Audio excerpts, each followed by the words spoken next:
반갑습니다, 여러분. 4월 14일 새벽 기도하는 앞에 나가기 원합니다. 요한복음 18장 39절 말씀부터 또 요한복음 19장 16절까지 말씀을 가지고 부패한 종교와 불의한 정치라는 제목으로 말씀 나누겠습니다.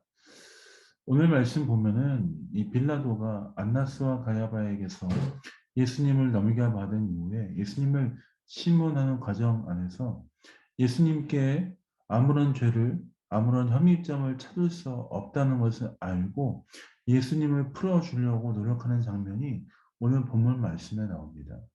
그러면서 유대인들에게 이렇게 제안을 합니다.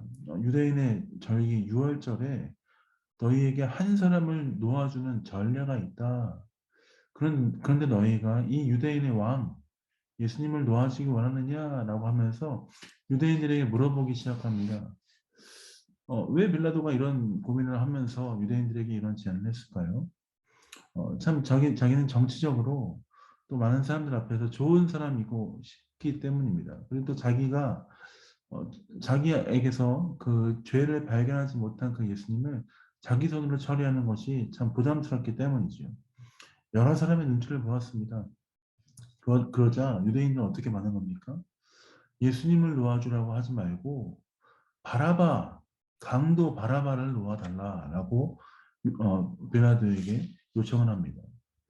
빌라도가 참 고민에 빠졌겠죠. 그러면서 빌라도는 두 번이나 이렇게 얘기합니다. 아, 내가 그에게서 아무 죄도 찾지 못했다. 4절, 19장 4절이고요. 또 19장 6절에 나는 그에게서 죄를 찾지 못하였느니라. 빌라도는 죄를 찾을 수 없고 예수님께서 아무런 혐의가 없다는 것에 대해서 알고 있었습니다. 그렇지만 그는 소신껏 행동하지 못했습니다. 유대인들의 눈치를 보고 바리새인과 대제사장의 눈치를 보면서 어떻게 하면 자기가 정치적으로 이 난관을 뚫고 갈 수 있을 것인가 하는 그 고민을 하면서 이 일들을 풀어가려고 했죠. 그러면서 빌라도가 19장 10절에 보면 예수님께 이런 얘기를 합니다. 어떻게 예수님께 얘기하냐면 제가 한번 읽어보겠습니다. 빌라도가 이르되 내게 말하지 아니하느냐 내가 너를 놓을 고난도 있고 십자가에 못 박을 고난도 있는 줄 알지 못하느냐. 빌라도는 인간적으로 정치적으로 상당히 높은 위치에 있던 것은 확실합니다.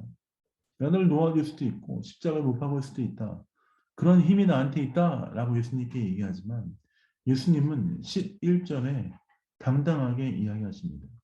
예수께서 대답하시되 위에서 주지 아니하셨다면 나를 해할 권한이 없었으리니 그러므로 나를 내게 넘겨준 자의 죄는 더 크다 하시니라. 빌라도가 말하는 것에 정면 반박을 하시는 거죠. 하나님께서 주신 위로부터 주신 권세가 있지 않았으면 그런 행 너희가 없는 것이다 라고 얘기합니다. 그러면서 결국 빌라도의 손에 예수님은 처형을 당하게 됩니다. 13절입니다. 빌라도가 이 말을 듣고 예수를 끌고 나가서 돌을 깐들 가바다 그 히브리 말로 가바다라는 곳에 재판석에 앉고 예수님을 십자가에 못 박았습니다. 15절 십자가에 못 박게 하소서라고 하면서 빌라도가 그 십자가를 예수님을 못 박도록 넘겨 주었습니다.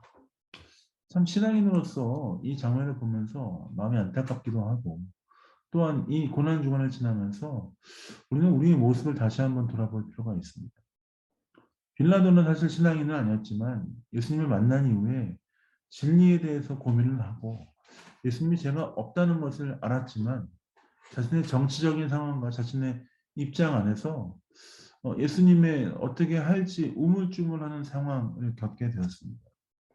이 모습을 우리 신앙인들에게 적용을 하자면 예수 그리스도를 믿고 그 뜻에 따라 살아가고 있는 자들이지만 때로는 신앙과 생활과 우리 삶의 경계 안에서 이것들을 어떻게 처리하고 내가 어떻게 내 삶의 바운더리를 정할 것이며 내가 어떤 기준으로 살아갈 것인지에 대한 명확한 기준이 없이 흔들리는 그 모습이 신앙인들에게 분명히 있다는 것입니다.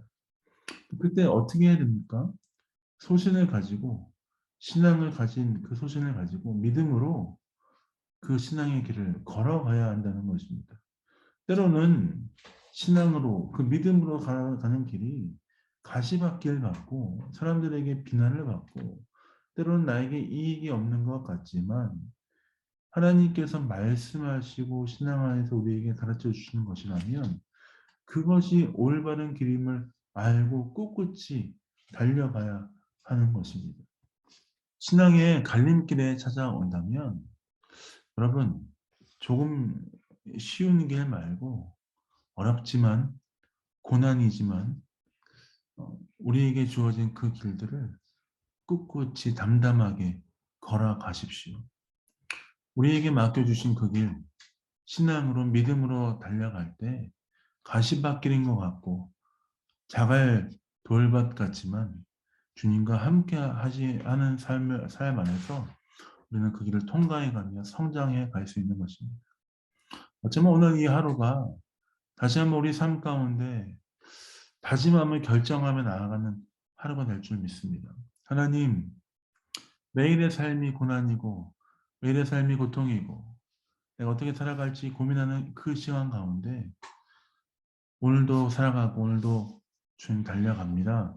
기쁨으로 이 길을 달려가며 내 삶 가운데 펼쳐진 앞길이 어려운 것처럼 보이지만 그 길 마다하지 않고 주님과 함께 승리하며 나아가는 삶 될 수 있도록 붙들어 주십시오. 믿음 주십시오. 은혜 주십시오. 힘 주십시오.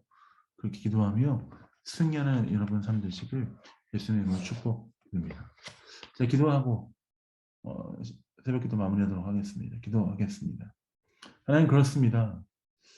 신앙을 가지고 살아가며 믿음으로 우리의 마음을 지켜가며 때로는 우리 삶 가운데 가시밭길인 것 같지만 그 길 기쁨으로 달려가며 우리 믿음을 지켜가는 귀한 성도들의 삶 될 수 있도록 아버지 함께 하시고 들어 주옵소서.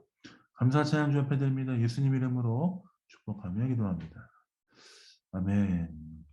오늘 사순절 말씀 같이 한번 읽을 텐데 이제 3번밖에 남지 않았습니다. 제가 한번 4월 14일 마태복음 27장 1절부터 26절까지 말씀 중에 한 구절 읽도록 하겠습니다.